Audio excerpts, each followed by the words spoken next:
안녕하세요. 세상을 돕느라 세동입니다. 정말 오랜만에 인사드리는 것 같습니다. 오늘은 당부의 말씀과 더불어 그간 창업 상담을 하면서 너무 희망적인 부분만 보여드린 것 같아서 제가 실질적으로 겪고 있는 문제점, 그러니까 창업 전에 고려해야 할 사항에 대해서 이야기해볼까 해요.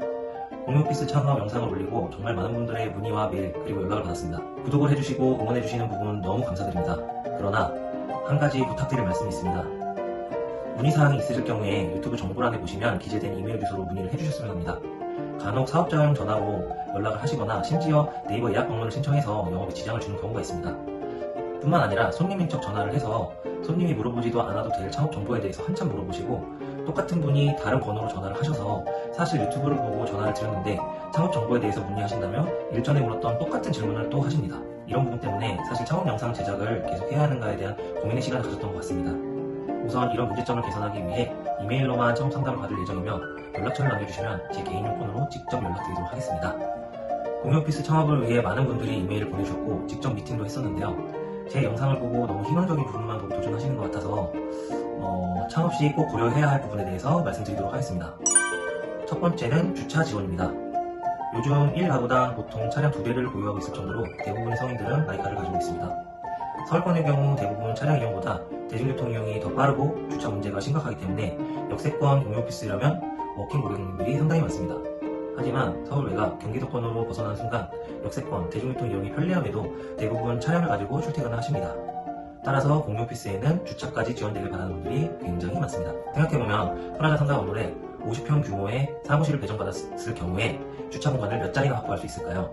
이렇게 공급자와 수요자 간의 모순이 발생할 수밖에 없습니다. 대응할 수 있는 방법은 근처 노상 주차가 가능한 지역에 물건을 잡는다든지 근처 월 주차장과 제휴를 하는 방법이 하나의 방법이 될 수가 있겠습니다. 두 번째는 룸의 구성입니다. 개인실과 다인실 비중은 까보기 전까지는 모릅니다. 하지만 저 같은 경우에는 개인실과 다인실 비중이 50대 50 정도로 의미를 갖고 있습니다.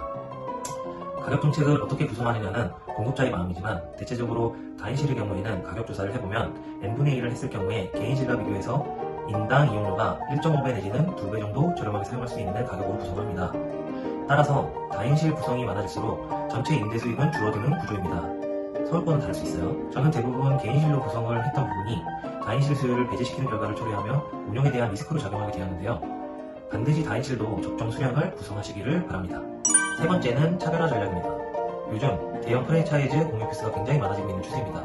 이런 대형 오피스와 경쟁을 하기 위해서는 차별화된 전략이 필요합니다. 저희 경우 사무실보다는 집필실 느낌을 많이 살렸고 프라이빗하고 조용한 분위기를 강조하기 위해서 대부분 개인실로 구성을 하였습니다.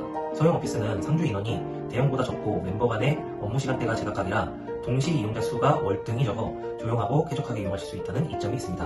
홍보 문구도 프라이빗, 조용한, 아늑한 등 대형 오피스에 불편함을 겪고 있는 잠재 수요자들의 관심을 이끌 수 있게끔 하였습니다. 이처럼 소형 공유오피스를 운영 계획 중이시라면 반드시 자신만의 차별화 전략이 필요합니다. 네 번째는 가격 정책, 계약 기간, 할인 등에 대한 내용입니다. 주변 가격과 비교해서 가격 정책을 수립하시는 것이 중요한데요. 저는 신축이라 더 비싸게 해도 된다는 자신감으로 호기롭게 오픈했다가 한 명도 계약하지 못하는 상황을 맞이했었습니다. 계약 기간도 처음 설정할 때 단기 수요는 배제하고 장기 수요에 초점을 맞췄는데요. 운영을 해보니 대부분 장기 계약에 대한 부담을 크게 느끼는 분위기였습니다. 너무 제 입장과 이익만 생각했던 것이죠. 따라서 가격 정책도 바꿨는데요. 주변 시세와 비슷하게 가격을 바꾸고 기존의 6개월과 12개월 할인율을 3개월과 6개월 계약으로 축소하면서 계약에 대한 부담을 확 줄였습니다. 또한 1개월 단기 이용자에 대한 수요를 적극 수용하기 위해서 첫 이용자 1개월 이용 할인도 추가한 결과 현재는 공실률이 정말 많이 줄어들었습니다. 다섯 번째는 홍보, 마케팅입니다. 창업 상담을 하다 보면 홍보에 대해 어떻게 해야 할지 고민하시는 분들이 많으시더라고요. 간혹 부동산에 내놓으면 되지 않느냐는 질문을 받는데요. 그 방법은 부동산에서 거절할 것 같습니다. 마케팅은 온라인 광고와 오프라인 광고가 있습니다. 온라인 광고는 지역 기반의 타겟팅 광고를 위주로 진행을 하시는데 잘 알고 있는 네이버 광고, 페이스북, 인스타 광고, 그리고 당근마켓 광고 등 여러 가지가 있습니다. 사실 네이버 광고 세팅만 잘 해두셔도 하루 2,000뷰 이상과 4-5통 이상의 콜을 받으실 수 있습니다. 잠깐 깨알 홍보를 하자면 이 중에 네이버 광고는 제가 대형 업무를 진행을 하고 있고 광고 세팅 및 게재를 맡기실 분들은 이메일을 통해서 연락을 주시면 감사하겠습니다. 오프라인 광고는 간판, 배너 등 5개 광고가 있는데요. 이런 광고도 효과를 무시할 수는 없지만 가장 빠르게 효과를 보실 수 있는 방법은 전단지 홍보입니다. 지역 아파트를 타겟으로 전단지를 세대마다 붙이셔야 하는데 여기서 중요한 점은 절대 업체를 쓰면 안 돼요. 업체를 쓰시면 몇 군데 붙이고 전단지를 다 폐기해버립니다. 사장님이 직접 발로 뛰어다니면서 붙이셔야 하고요. 하루에는 어느 동을 돌릴지 목표를 정하고 전단지를 돌리시면 전단지 보고 연락드렸는데요. 라는 멘트의 전화를 최소한 몇 통은 받으실 수 있습니다.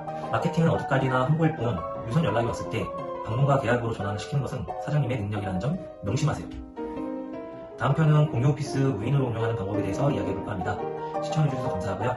영상이 도움이 되셨다면 구독과 좋아요를 부탁드리겠습니다.